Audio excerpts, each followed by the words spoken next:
webinar about the Business Expansion and Retention Economic Development Projects Grant. As people, it looks like we've got a number of folks that are logged on. I will just want to inform you that through the process of going through the grant and introducing it, we will have everybody on mute. So nobody will be making comments outside of myself at this juncture during the process of presentation. We invite you to, if you have questions or comments, to enter them into the chat box, and we will gather them and try our best to address them after the presentation. I'm also joined here by Nan Anderson, who's a part of our department. Linda Gilmore also is listening in, and so we appreciate all of you being in attendance. We will be recording. Are we recording? We are. Okay, so those who had conflicts of schedule, who could not be here today for the presentation live, we will have this recorded so that they can be reviewed, and it'll be reviewable by you as well. I hope everybody can see my screen. Looks like you can. So we launched the Business Expansion and Retention BEAR Economic Development Projects Grant earlier this week on Monday, and it is open now. We invite you to go to business.utah.gov, go to Rural Department, and open the tab Business Expansion and Retention, and within that tab you will find two links. One link to the application information and instructions, which we require that you read thoroughly as you put in and start to develop your application. And then the second link is a link to the actual application.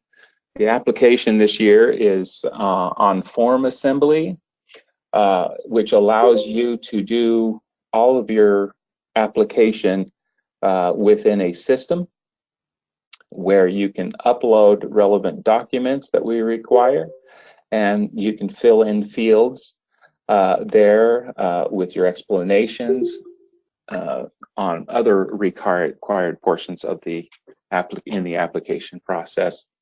Perhaps at the end of this, we'll bring that example up so that you can see what that application process will look like. I want to introduce this. I know that many folks are wondering what the differences are this year as opposed to in years past for the BEAR grant. New legislation governs the BEAR grant. This legislation was passed in this last legislative session, and it dictates new parameters around which this BEAR grant is governed. So how much is available this year? From the Industrial Assistance Fund, the statute states that there would be at least $350,000 if it is available for the BEAR grant. That is supposed to be a floor. We would hope that there might be more, but we are not counting on that right now. Historically, just so that folks know that part of the reason why this floor was set at this level is essentially because in the last couple of years, no more than this amount has been claimed in BEAR claims over the past couple of years. In other words, we've had larger allocations, but the use of the BEAR funds has not been greater than this $350,000 or thereabouts. So it's a good place to start. Basically, we can count on starting there this year. If we are to be allocated a little bit more money, we'll be happy to take that, and it'll give us an opportunity to spread this these BEAR funds even further. Also in statute, no single rural entity will be granted more than $30,000. Now, this is a change from the past, where entities received in excess of sometimes $40,000 and $50,000 on their applications. This year, a single entity will only receive the maximum amount of $30,000. And there are some other things that we'll talk about around that amount and how it will be granted. We'll talk about a tiered structure here in just a second. This is new as far as legislation is concerned as well. Who can use the BEAR funds and where the BEAR funds can be used? Some of you will be familiar with the parameters of the Rural Fast Track and the Enterprise Zone. This new legislation reflects those same requirements this year. And going forward, public, nonprofit, private organizations primarily engaged in economic development efforts in rural areas of the state. And this shall include 4th, 5th, and 6th class counties and the cities, townships, and townships within those counties. So that means if you're a 4th, 5th, or 6th class county, you can apply. The cities and townships within your counties can apply. And also, cities in 3rd class counties with a population of less than 20,000 and a median household income of less than 70,000 can be involved in BEAR activities. This also may include the following organizations located in rural areas listed above. In other words, your federally recognized Indian tribes within the state of Utah, associations of governments, BRCs, business resource centers, small business development centers may also apply. But the activities for these organizations will be limited to the parameters that are above. In other words, for a very obvious example and a clear example is in a 3rd class county such as Cache County, Logan City, because it exceeds a population of 20,000, will not be able to be involved in the BEAR funds. In other words, a project needs to occur somewhere outside of Logan within the parameters of a population of under 20,000 and a median household income of less than 70,000.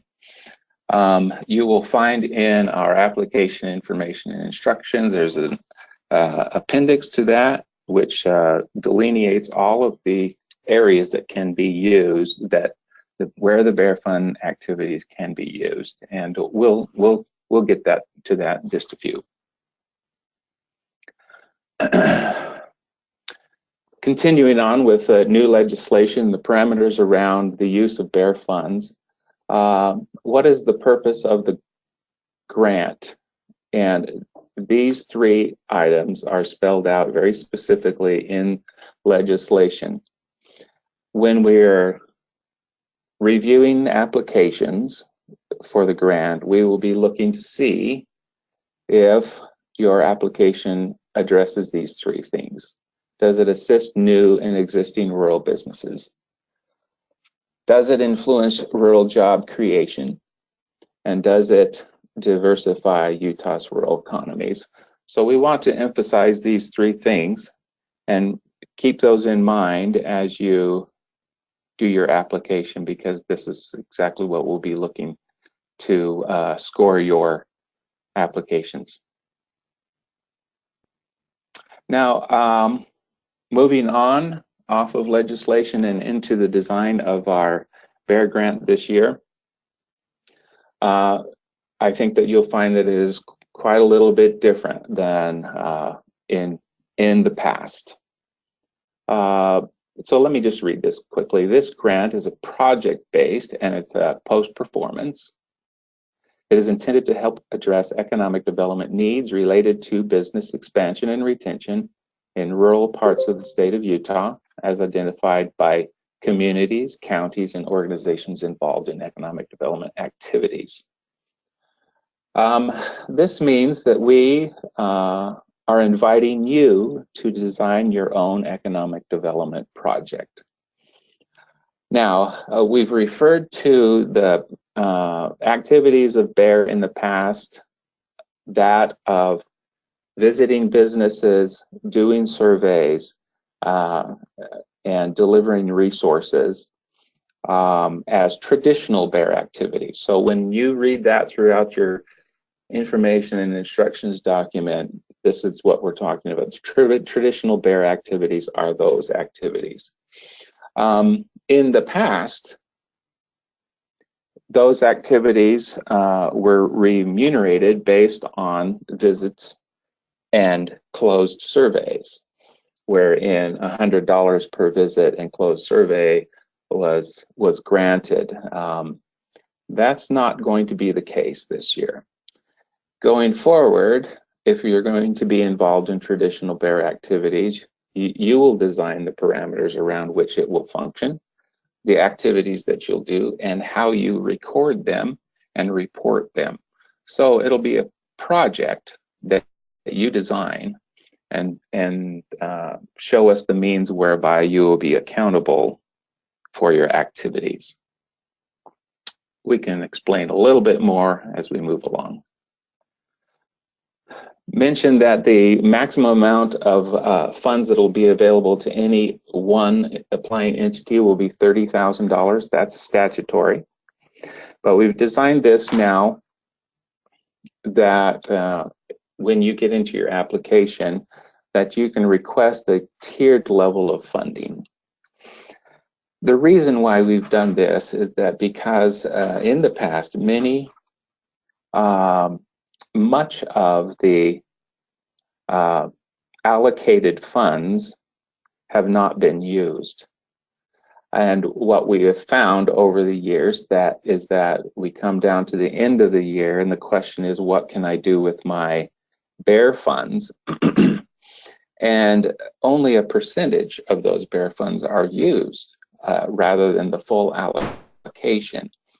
So what we're going to ask you to do is to design a project that you will actually use the money for, pre-planning it, budgeting it out, setting a timeline, and then asking for a realistic amount.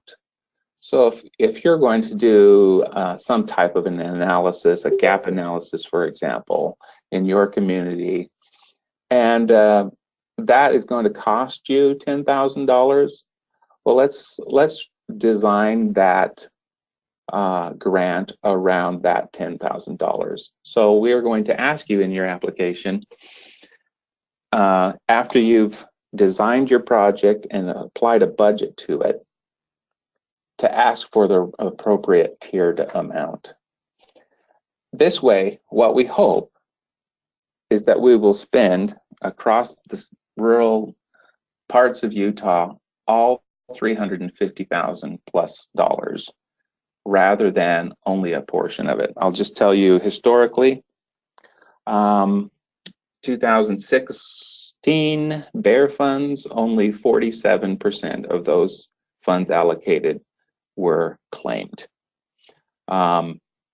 Last year, 2017, 66% was a little bit higher, but overall in a 2-year average, only 57% of all BEAR allocations were claimed. In other words, we had the opportunity, we had the money, but we didn't use it. We're hoping that this incentivizes the use and the realistic completion of a project. This year, the BEAR grant is going to be competitive. In years past, essentially anybody who applied was given an allocation of grant funds. This year, we're talking about a competitive application process because there's a limited pool of funds. You will also, in your designs, make sure that you tell us your justifiable need. And that It's going to center around your project. What is your economic development need in your area, and in your entity, in your organization? Is it justifiable, and can you build a project around it? It's going to be competitive because there's going to be a matching bonus. In other words, as in most of you know, anybody who's been involved in any other grant applications, typically those are matching grants where you are required to put in a match. In other words, if you want, if you have a project that's worth $40,000, you would ask for 20. And then you would, the other 20 would be a match. In other words, your resources coming in, either privately or within your organization, a special donation or in kind or something like that would be make up the other portion of your budget. This is not going to be required, but you will potentially receive 10-point bonus for offering us a budget that shows us that you're matching the grant that you're asking for. So if we're going back to perhaps this tiered level, thinking about, oh, a $20,000 project, Bear Funds, if I ask for $10,000, they will pay for half of it, and the match would be my $10,000 in kind or a donation or services rendered, whatever the case may be. Your project budget may show 20,000. Your ask would be 10. You're going to get bonus points for showing us that you can match our grant. We're trying to spread this out a little bit. In the years past, you've had only one grant to offer to one entity per county, per rural county in the past. This year, we're hoping to open that up to 2 applications per county area, which means that, for example, and I'll just throw this out as an example, San Juan County may apply for a Bear grant, but Blanding City also may apply for a Bear grant. So that would equate to 2 applications that come out of a single county area. All applications will be scored, and I'm going to go into that into some detail. And because you've applied doesn't mean you're going to be guaranteed funding. So all of those elements make this Bear grant this year competitive. We've found it appropriate to be competitive because, number one, again, we want all of the funds to be used. Number two, we want high quality projects that are well planned out, well thought out, well budgeted, and those that are designed in such a way will be scored higher. Those that are not, and we don't see that they're maybe this shovel ready or whatever the phrase might be, it's not well designed, will be scored lower. There's no guarantee that an applicant will receive funding, but we anticipate that most will. I want to go into the scoring here just quickly, and then I'll show you some other things that are related to this. Application scoring. So how are we going to score your applications? Now, also we want to make sure that you know that this is not unusual. We have been under significant scrutiny here at GoEd with our programs in the requirement of being accountable and fair. So this has really driven the need to make all of our programs competitive and accountable. So the scoring mechanism is a result of that. We're going to look at the quality of your application, how well it is presented, how well it is written. Going to look at the quality of your project description. Is the project ready? Project readiness, what is its purpose? What are the goals? We'll also be looking at your measurable outcomes. In other words, this is your design. You're going to show us how it's going to be successful and how you're going to measure it. We're going to see that you have an appropriate timeline to finish your project and that your budget is comprehensive enough that we know that you can complete this project under a timeline and a budget. We're interested in knowing how your BEAR project will contribute to the overall economy in your area. And did the applicant address these three things? Remember, these are statutory things out of new legislation. Does your project assist new and existing rural businesses? Does it influence rural job creation? And does it diversify Utah's rural economies? So that will be the scoring, in other words, the things that we'll be looking for as we score. That should do it on the slide presentation there. I just want to bring over a couple of important things to point out in the application information and instructions, and then I'm going to show you our scoring matrix so that you can see how we will do the scoring.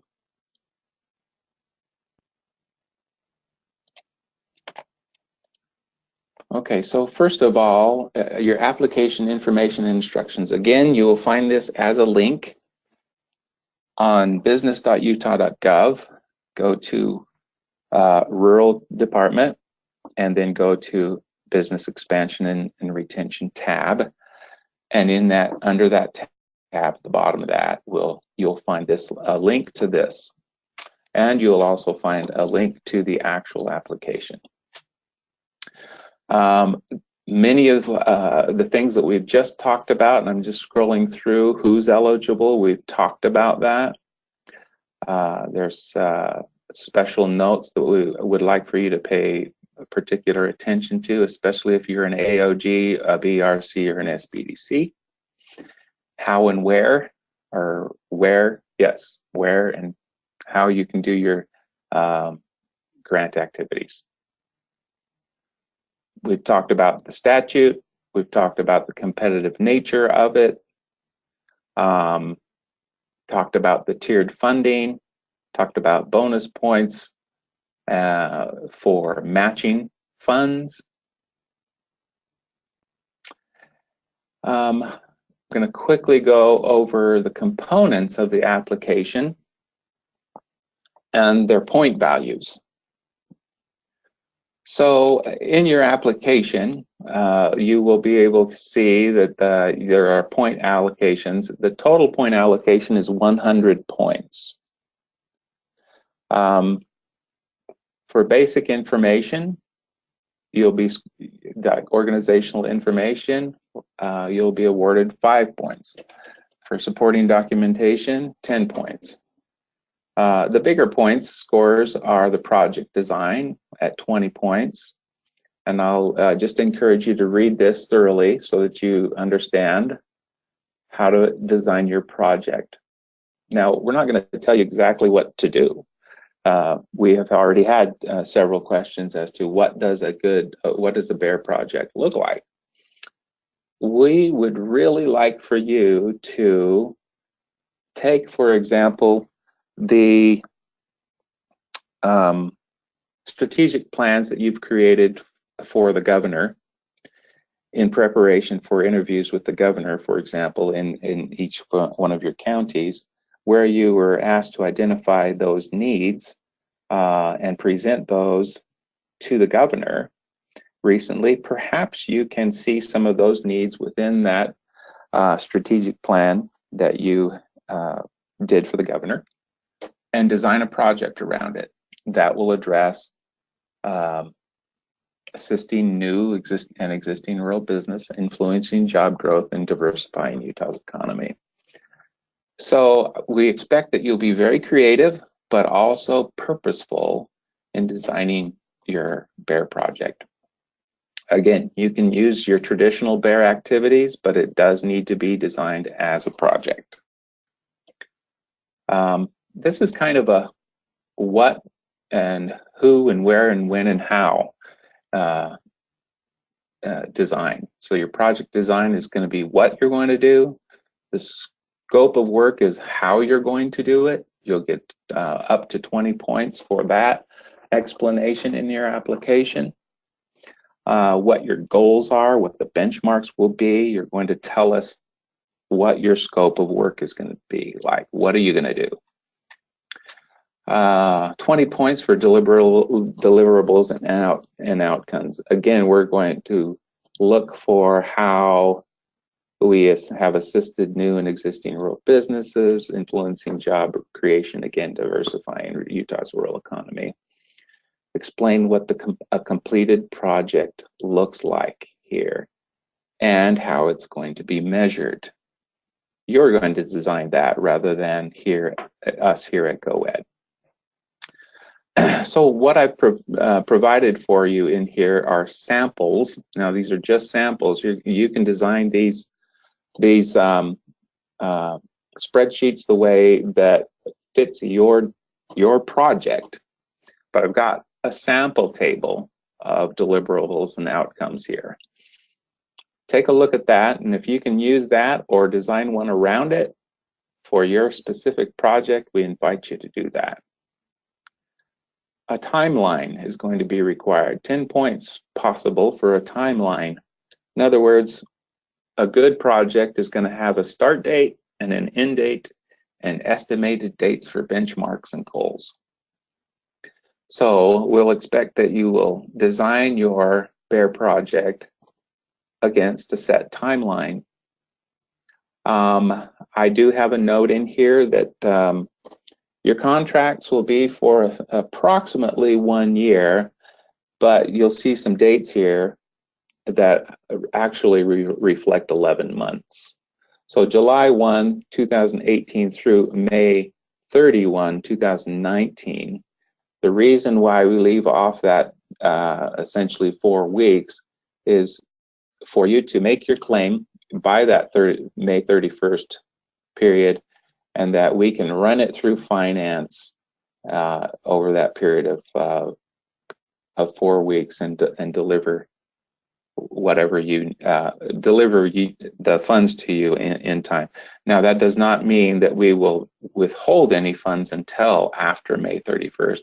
You can finish your project, and if your project takes from November through January and you've completed your project, you can make that claim and we'll run it through compliance and finance and get you the funds.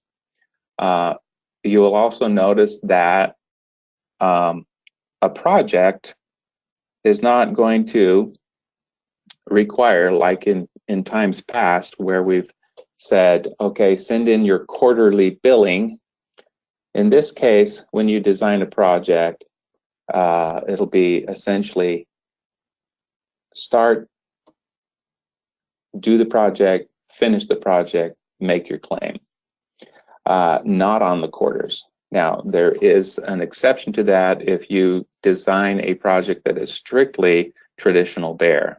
In other words, if you're going to do exactly what you've done in the past with regard to visits and logging those visits and closing those referrals out, if you're going to do something like that, then we will allow you to design a project that does allow for quarterly billing, but that's the only project that will be allowed to do quarterly billing. And everything's post-performance, so we've got to see completed projects before you ask for the funds. Budgets are going to be really important, and what we have discovered in reviewing many other types of grants is that most of them all ask for strict budgets. So in the design of your project, we ask you to estimate your project costs and outline that for us so that we can get a real feel for what you're actually going to need. And that'll also help you in that exercise to design the project and only ask for the funds that you actually need. One new note here We are allowing an administrative fee. We haven't allowed that in the past for BEAR grants, but that is not to exceed 5% of your total project budget. But it is there. Matching fund bonuses. So our total scoring is 100 points for all of the elements. A bonus of 10 points can be added if you show us that you will have matching funds. Let me explain this to you a little bit. Please include the source of your funding, who's contributing, who are your partners, whether they come from private or nonprofit sectors, and what their contribution is. Is it cash or is it in kind, and so forth. If you will structure that into your budget, and I do have a table down here of a sample budget. Now, you don't want to follow this exactly because your model is going to be different than this, but this is a scenario. And as you fill it in, you can see on the top of my sample, I have the grant request, I have a cash match, I have an in-kind match. If you are matching, we want to see that in your budget. And you could potentially get 10 points in addition, which is big. If you're thinking about a 100-point score and 10 points bonus, that's going to put you at the upper level of scoring. That's going to bode very, very well for you. I think you're familiar with the timelines. We've already released it. Today we're doing the pre-application orientation. Your applications will be due June 11th at 5 o'clock. We won't be accepting any other applications. Now, we have this application set up on form assembly now. And that essentially means that at 5 p.m., that application system will be turned off. And we won't be receiving any other applications. So if you anticipate that you might wait till the last week to put in your application, you might be too late. We encourage you to jump on this as fast as you can. Do the best planning you can. Form your teams together and get this going.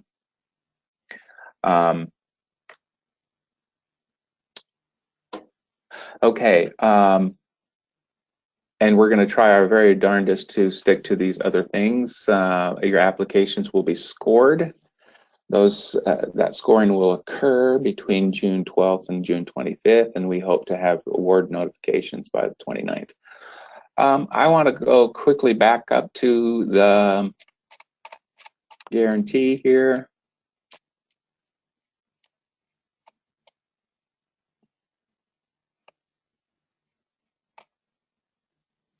Sorry about that.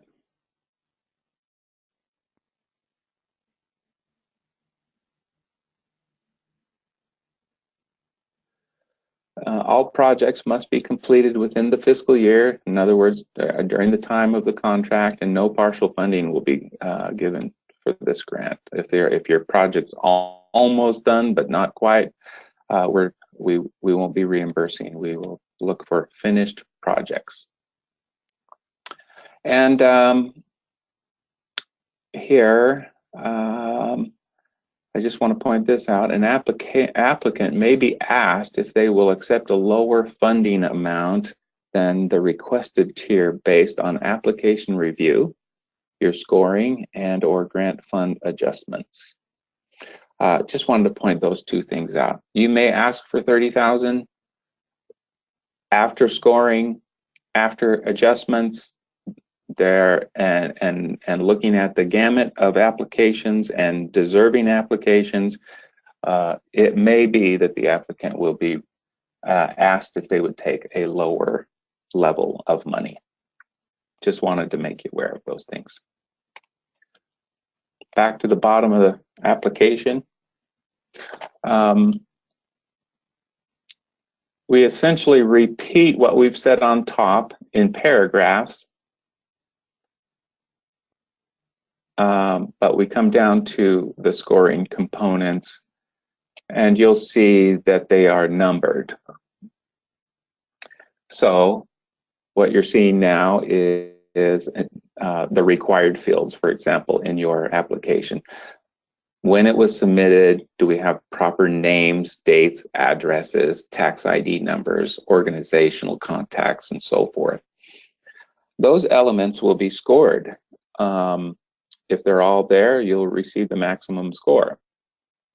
And this will be a good guideline, this numbered guideline here. In each one of these sections, you can see, for example, supporting documents, please upload executive summary, list your stakeholders, let's get letters of supports.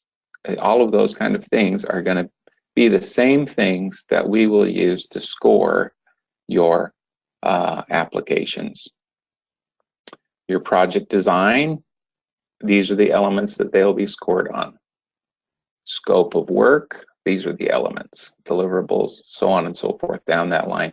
So as you're designing, please refer to this bottom end of the application in this numbered format. That'll help you to fill out an application that will score the highest that you can possibly get. And I think it's self-explanatory. I'd be happy to take phone calls and emails when you have questions. At the bottom, very, very bottom, is the attachment. This attachment addresses the third-class county participation, location, and who. Okay, and I just want to quickly explain that to you. For example, here in Box Elder County, which is a third-class county, you can see the names of the cities, their population, and their median household income. Bear River City could have a Bear project. They have a population of 833 people approximately, and their median household income is under 70,000, just barely, but they would qualify for Bear activities. You will see that the city of Elwood, their income is over 70,000, and Bear activities in that area won't qualify. That's essentially what you're looking at. So when you see this chart, if it's in red, that means that's not where we're going to do our Bear activities. We're going to go to the areas such as Perry, or not Perry, but Plymouth and Tremont and Willard, where populations are under 20,000 and median household incomes are under 70,000. So I've got every one of the third-class counties listed in here, what their populations are, what their median household incomes are, and whether they qualify. So you'll see here, Cache County, Logan doesn't qualify for Bear activities because they're at populations greater than 20,000. But North Logan, right next door, thoroughly qualifies, and we would love to have more business interest and expansion in North Logan. So maybe you can design your Bear activities and projects around North Logan rather than Logan. So that's that. I'm going to pull over here now so that you can see how we're going to score. Just generally explained that if you'll follow those numbered elements under each category, you'll also find them on our scoring sheet. Now, these scoring sheets will be for our analysts and volunteers who will read each application. What we're going to do is we're going to have a number of folks that are analysts, most of them hopefully coming from the Governor's Rural Partnership Board. By statute this year, we asked to seek recommendations from the Governor's Rural Partnership Board, GRPB. So we're hoping that they will be participants in reading your applications and scoring them. We anticipate having each application scored by 3 separate individuals, individually and privately, so that they're not talking about their scores to each other, but each applicant gets 3 separate scores, or 3 separate reviews. I want you to be able to see that in the criteria here, you've got the same elements that you saw on your application. Necessary information: name, telephone numbers, tax ID numbers. And you can see here that I've got these things scored. Your maximum amount of points that an analyst will give is 2 points. They might give you 1 point. This is all subjective based on how they read your application. They might give you 0 points. We're also inviting them to give you a half a point. If they feel like it's good, but it's not exceptional, give you 1.5 points. So let me just show you quickly how this would work. We would have an analyst who's been given, say, 3 or 4 or 5 separate applications to review. They'll set themselves up with, in this case, I have 5 applications, just numbered 1, 2, 3, 4, and 5. As they read and scrutinize your applications, they'll score. Do they have the proper name? Yes, 2. Do they have a tax ID number? Yes, we'll give you a 2. Is there missing information? Did we not get primary contacts? Maybe they'll give you a 0. Have they asked for the appropriate amount based on maybe a 1? I will give you a 2 up here. You can see that points are calculated against your weighted value. There's a half-point weighted value here in this section, in this particular section, that calculates against the analyst's entered number against the possible overall points for that section. You can see the same thing. There's a weighted score in your BEAR design. Say, example, is there appropriate detailed description of economic development project, its purposes, goals, and benchmarks? The analyst says, yes, I think so. I'll score that a 2. Identifies participants in their roles. They didn't do a very good job at that. Pretty good, but not great. Okay, we'll score them a 1. So you can get a flavor here for the calculation of points that an individual analyst will give each application. And you can see in what I just entered there was possible 20 points over here under this BEAR design section. And in this case, the analyst has granted 14 points. In one of these other that I've already scored in here, you can see this is under a scenario that somebody has scored it completely. We've got a total weighted score of a single application at 74.75. And then we've got the bonus matching funds. Did they offer a bonus?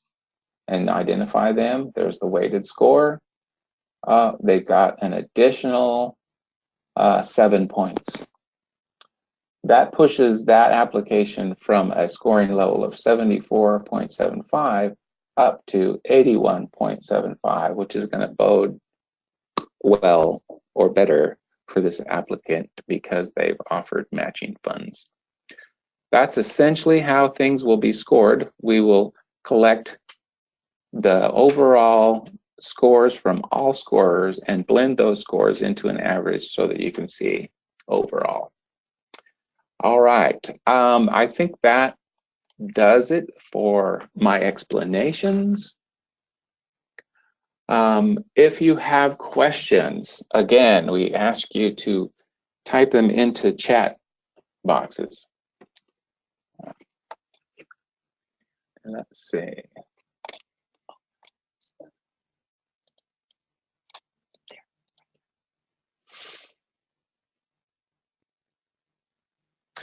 So I have a question here from Wendy. How can I guarantee the people I have working will get paid if it has to be reviewed and accepted at the end?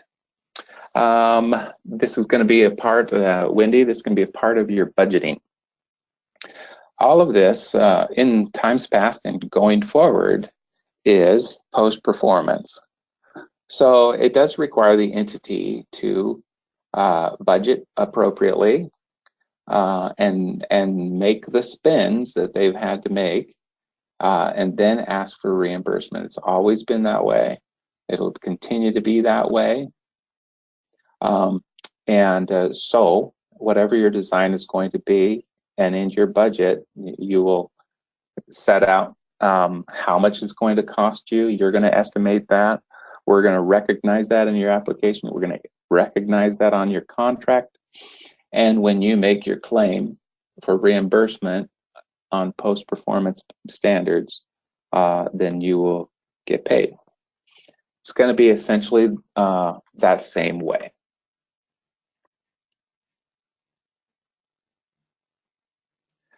Another question that's just come in is, how will an applicant know if other organizations in their counties have applied?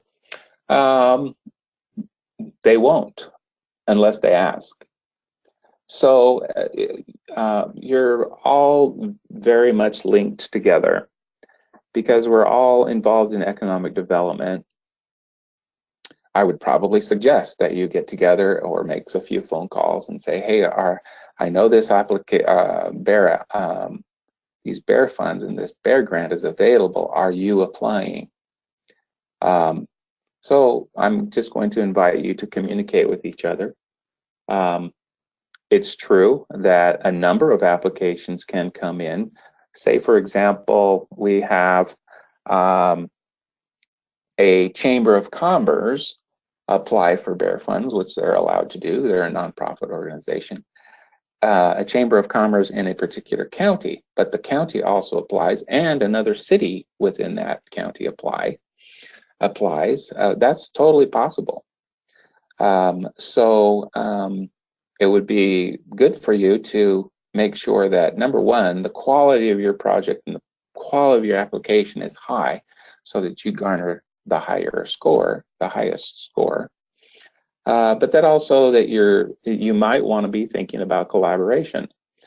So can you design a project in cooperation with these folks rather than putting in 3 or 4 applications per area?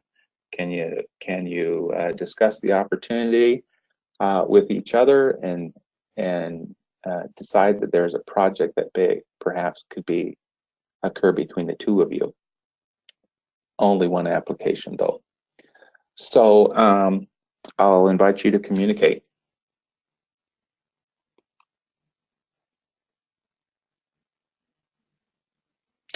Yeah, good point.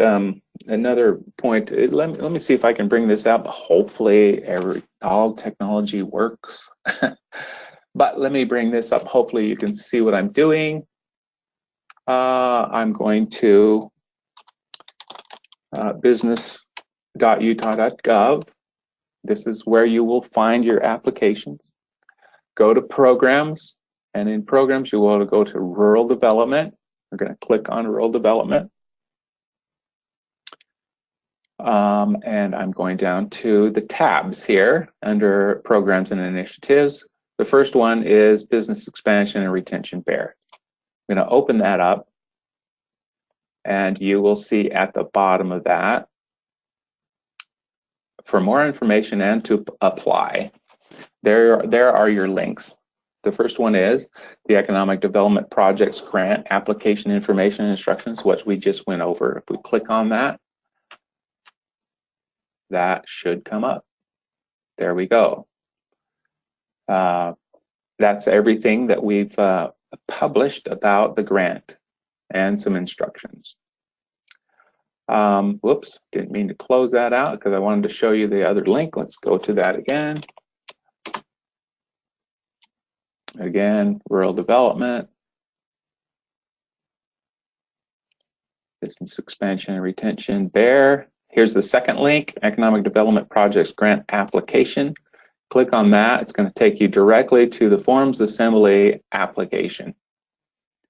You'll see some introductory instructions, you'll find other links that'll toggle back to that instruction sheet. There's about 3 different spots that'll toggle back to that instruction sheet. We're going to highly encourage you to be very, very familiar with that. Once you've checked the box, I have read these instructions, you can go to the next page and start to fill out your information. You'll see here red asterisks in some of those areas. That's required. Those are required fields.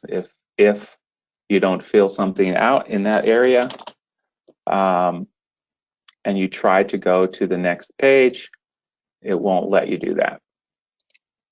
You'll see some warning such as that those fields are required. So you need to make sure that everything's in there. By the way, every one of those fields is worth some kind of point.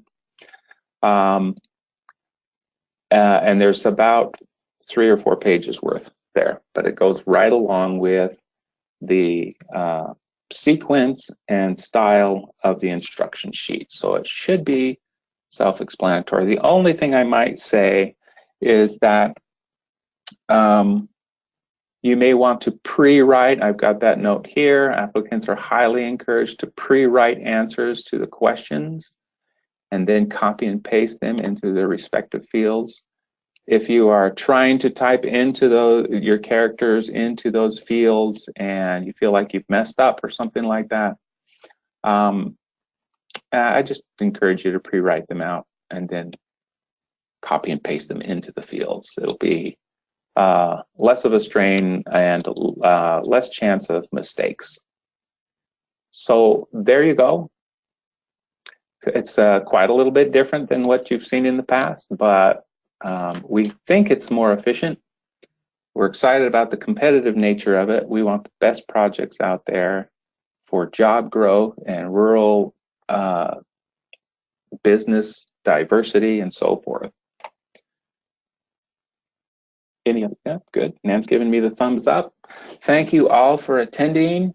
Again, if you have questions, you're welcome to email me, jdixon@utah.gov, and I will do my best to answer the questions. Be aware of those deadlines, and I will be happy to help in any way I can.